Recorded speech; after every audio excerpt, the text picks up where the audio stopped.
All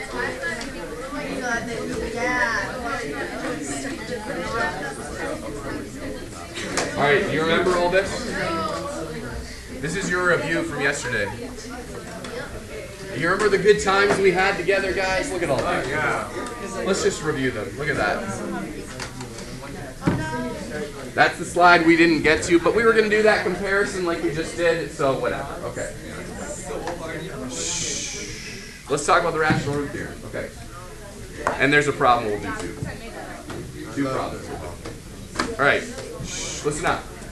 So some of you who cared enough to do so, look this up in the book. I think I have this copy directly from the book. So let's just all read it silently. Read for understanding. Don't just. I find I can write without even knowing what I'm thinking. So read it, let it sink in, see if you can even understand what it says, and then we'll try a problem.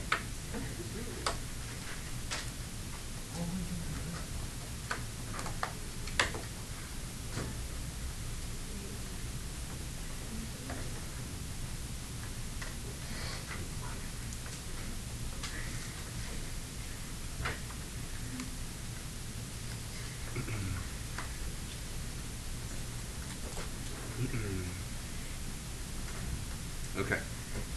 Reading in math is different, isn't it? In English, you can read a sentence and you're like, I'm done.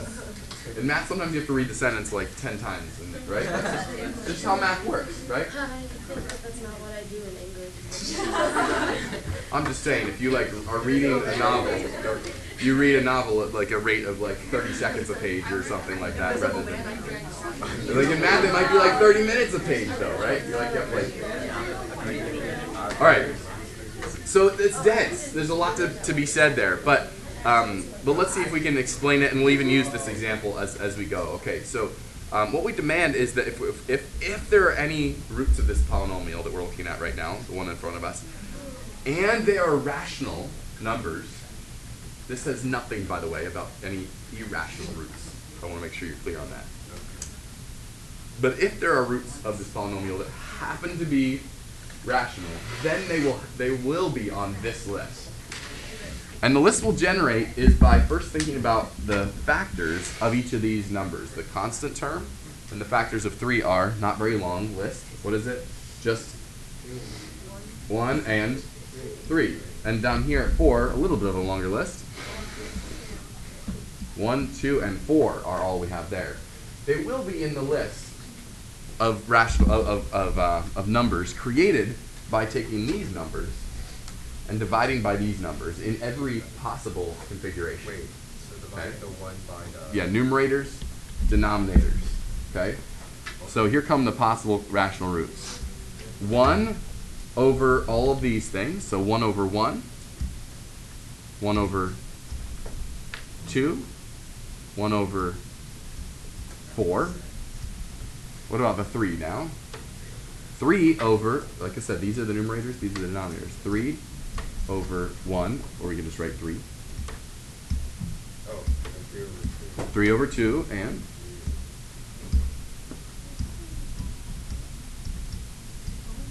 3 over 4. Now, there's one other snag, and that's that any one of these things, you didn't actually give the full list of divisors on these. Guess what else divides 3 evenly besides 1 and 3? Also -1 and -3, right? So all of these deserve a plus or minus for that reason. Wait. So this list is actually 12 long, okay? So 12 possible rational roots. And the reason that we might even start conceiving of why we would even want to do this is if I'm not giving you a calculator to attack this, you might need some nice first guesses as to what you think roots might be. Well, if I've been nice to you at all in this problem, and it factors, even if it tries to factor, if we think it'll factor nicely, but even have a little bit of the hunch that they'll factor nicely. By nice, we might mean these numbers, right? So it's certainly not true that, I don't know, 17 can't possibly be a root of this, right? 17 is a rational number, and it's not on this list, so it's not a root. Now, if you came to me and said, I think that, the square root of 1 plus pi, well, that wouldn't be 1 plus root 3 or something, is a root of this, I would be like, no comment. I don't know. That's irrational. I don't have any comment about that, right? But if this has rational roots, they will be in this list, okay? Now, I don't usually like to provide things without any proof, but right now we're going to reserve the proof. I have a set of challenge problems for you that I'll be delivering to you soon. Yay! Can I return that? And in the challenge problems, there will be a sequence of very small proofs for you to do that will lead you in the direction of proving this result, okay? So I'll push that to you for a later date, and you'll have you be proving basically the rational root theorem. Listen, guys. All right, we also want to answer this question, but first, Itai, go ahead.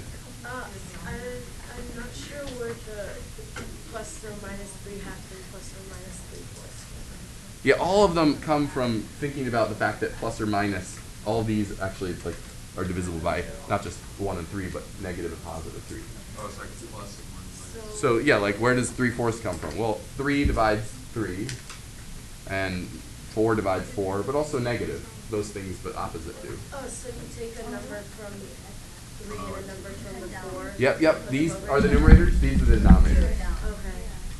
Do every combination. It's easy to see right away that you'll have 12 things in your list, right? Because you have 2 here, 3 here, right? All right. Who has a good word about this one here? Why is it nonsense for this particular polynomial if someone purports they want to try 1/5 as a root? Why can you just be like, whoa, hold up, I know that's not going to work. Don't even waste your time.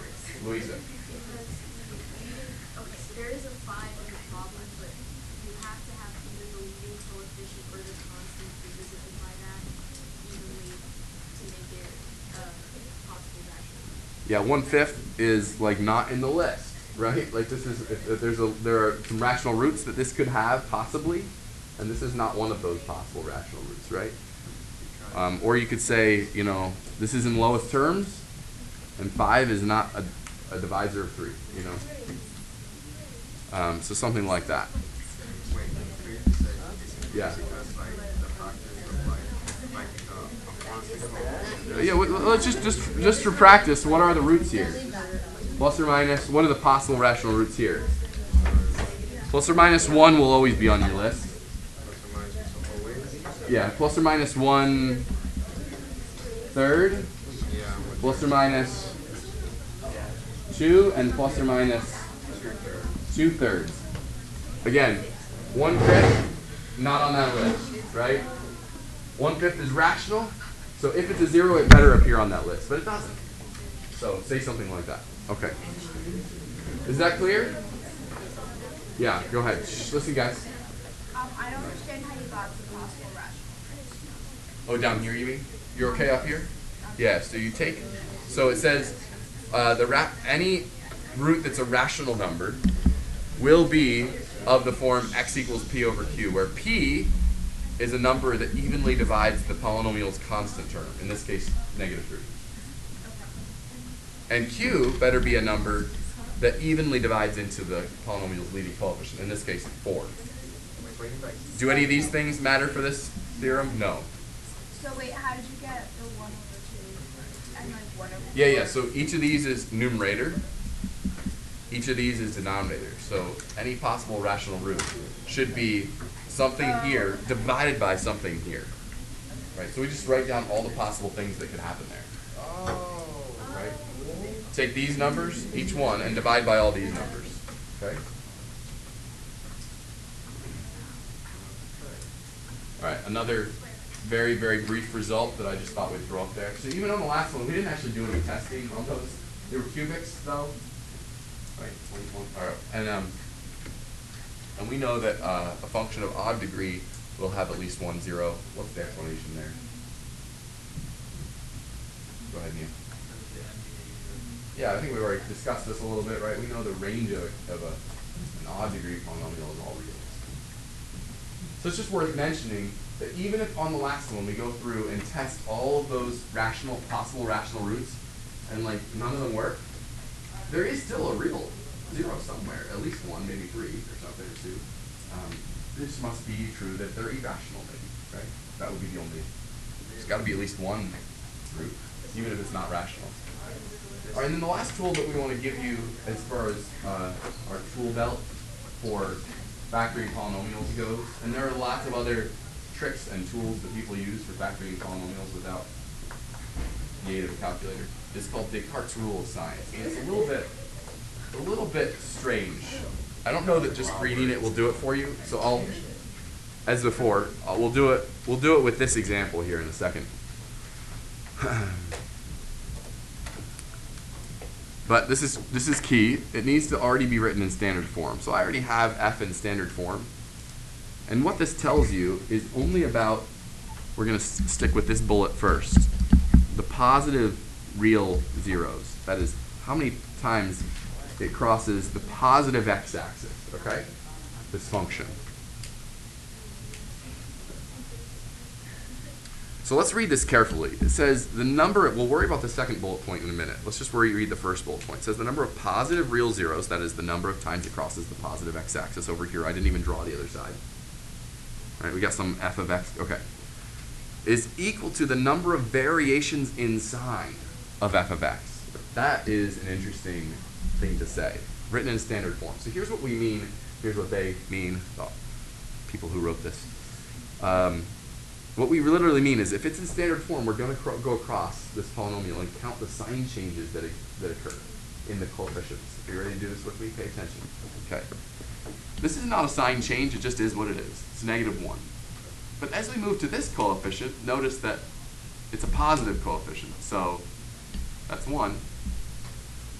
Nope. Still positive. Still positive. Sign change. Do you see it? Okay. And one more. All right, so we have 3 sign changes in f of x written in standard form. Do you agree? In the coefficients. So what this says is that the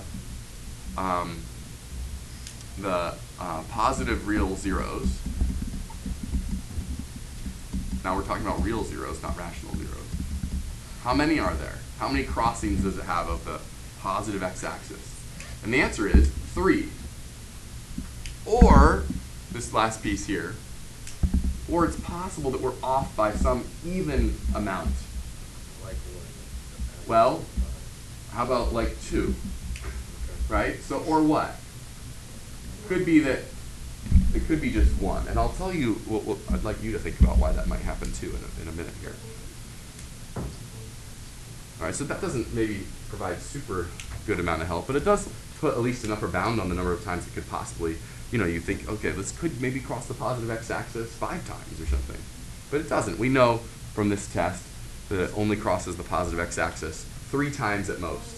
And if it's not 3, it's 1 time. That's what's going on here, yeah. So if it's like 100, then it'll be like a bunch of options. You mean if it's a 100th degree polynomial with tons of terms? If it's like 100 positive zeros, it would just be like 100, 98, 96, and keep going down. Yeah, exactly. Yeah, but we won't ever be in that situation probably. Yeah, it could be that it's like if there were 5 sign changes, say, it'd be 5, 3, or 1. Yeah, or less by some even number. And I want you to think about why it couldn't possibly be true that it would be 2. Yeah. What if it just kisses and just touches it? Yeah. So that would count. Well, this is counting. This is all up to multiplicity.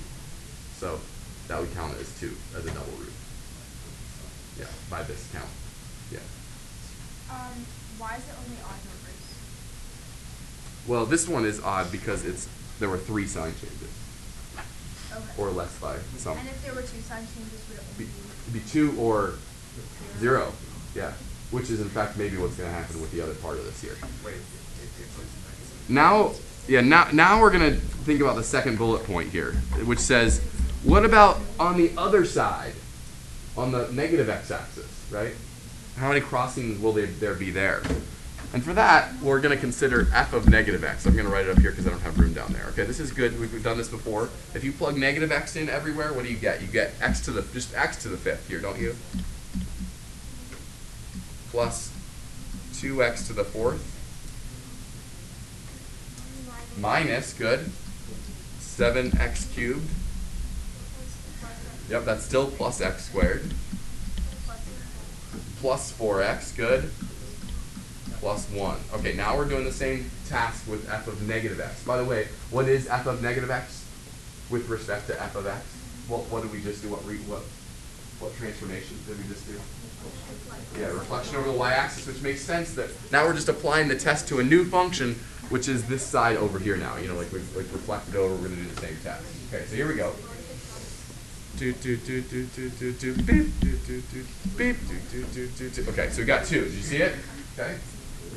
So that's exactly what we were just talking about. How many negative real zeros are there? Well, 2 or 0.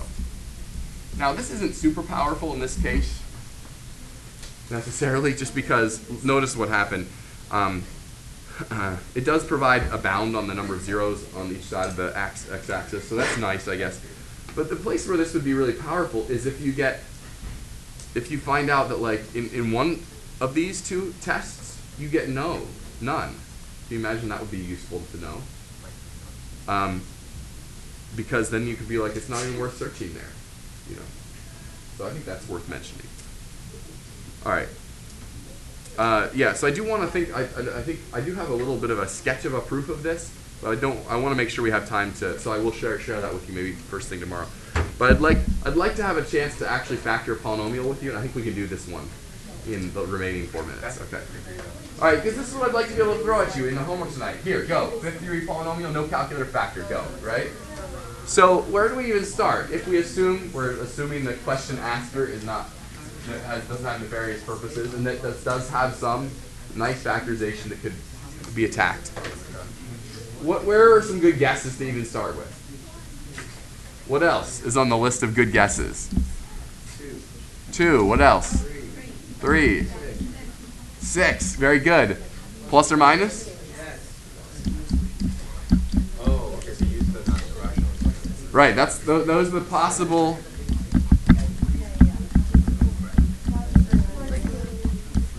Those are the possible rational roots, right? Factors of this divided by the factors of 1. Okay? What about Descartes? Is there any help from that? Oftentimes there isn't. But what about here? None. What do you see? There are no sign changes in f, which means that there are no positive roots. What's not worth talking about? Can't be those, that's for sure. So you with me on this? We've already got a decent list of guesses. So here we go. Now, we just start doing them.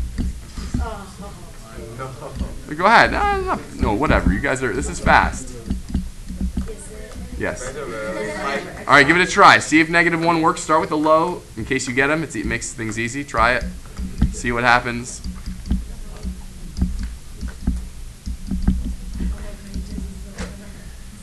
Looks like the -1 works, right? So what does that tell you? That tells you that what's a factor? M plus 1, x plus 1, whatever we're doing, times what?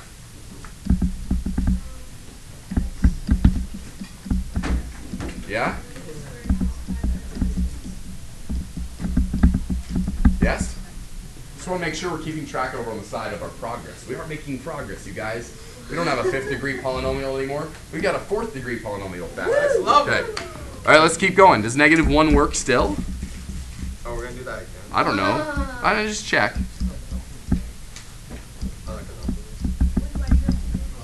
I don't know. It could be a root twice. Oh, double root.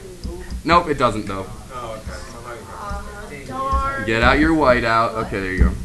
It's not a big deal. What did I do? Just like waste 10 seconds of my life? It's all right. Life is. 10 seconds into it. All right. What else do we want to try? -2.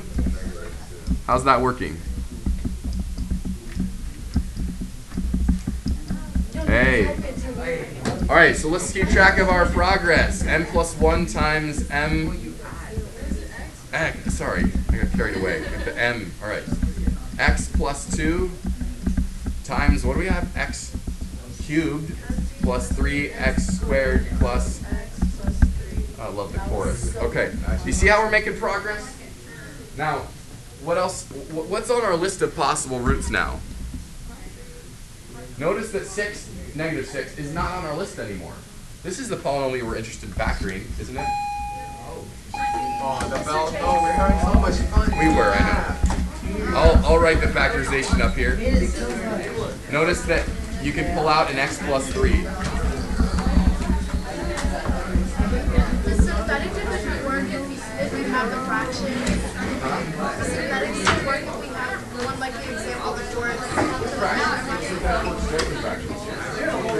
All right, have a great day, guys. Homework 3 tonight. Have fun factoring. Factoring, such a joy. It's not like a factory.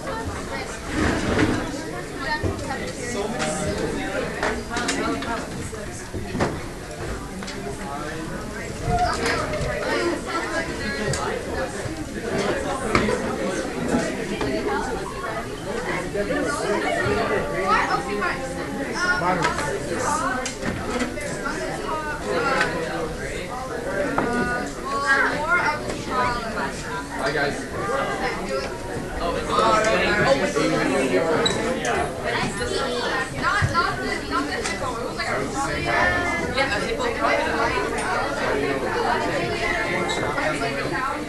So I got it fixed. Bye, guys. Have a great day. Yeah, I guess. Okay, it's a monster and Bye, guys. Have a great day. I'll miss you. Bye. See you guys tomorrow.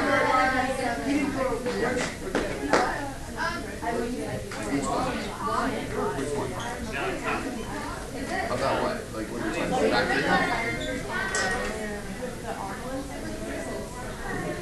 Yeah, so actually I was going to show you that on the last one here. This doesn't always work. But with one like this here, you can factor this by grouping. So I don't know if you've seen that before.